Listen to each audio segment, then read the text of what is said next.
Hello everyone, this is Chadi Alraies from ARCH 2023. I'm really privileged to be today with Dr. Lakshmi Prasad, who is one of the faculty at the meeting.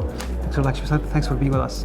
Thank you for inviting me. Sure. So you are giving a talk about 3D modeling before as a planning for structural intervention. Can you tell us about the topic and how it's evolved over the course of years? Absolutely. So we all know that how important planning and decision making is towards the successful either TAVR or any structural heart outcome.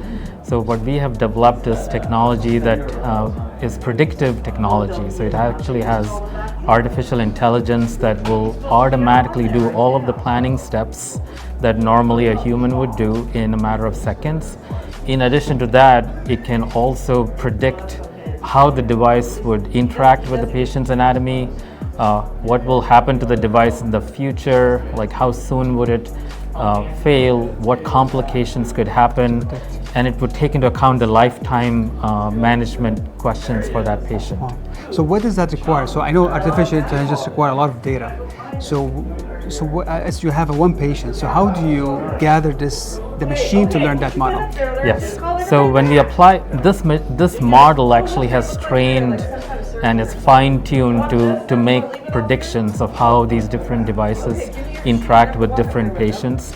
So it not only has learned the devices, but it has also learned the patient, and it's putting them together. When a new patient is sent through the system, it can make a prediction of how the device and the patient will interact. Based on previous data. Yeah, and then based on previous data on outcomes, it can also then project whether it's going to be a success or failure, and literally give you probabilities of which bad outcomes can happen. So for example, for TAVR, it can tell you whether it's going to have thrombosis risk or annular rupture or pacemaker or leaks, whatever it is, and then it can also project it into the future for the second valve or the third valve. Right. So there's somebody then putting the outcome of previous patient in the system, so it feeds back to the system. Correct, yes. So the system is continuously learning, and new outcomes are getting programmed in, new devices are getting programmed in, new, not only TAVR, but TMVR, tricuspid. And this is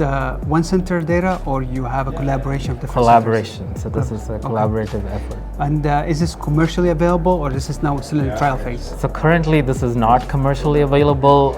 It's still in the trial phase. So if you're interested to try it, please do reach out to me. Okay. So I think I'm going to take your email. I'm going to put it in your title. Sure. So if you have any question, or at least if you're interested in that 3D modeling for pre-planning of structural heart, reach out to Dr. Lakshmi. Thank you. Dr. Lakshmi, thanks for being with us. This is Chadi Alraies from ARCH 2023. Watch these videos and others on our YouTube channel. Thank you so much. Thanks. Thank you. Are you?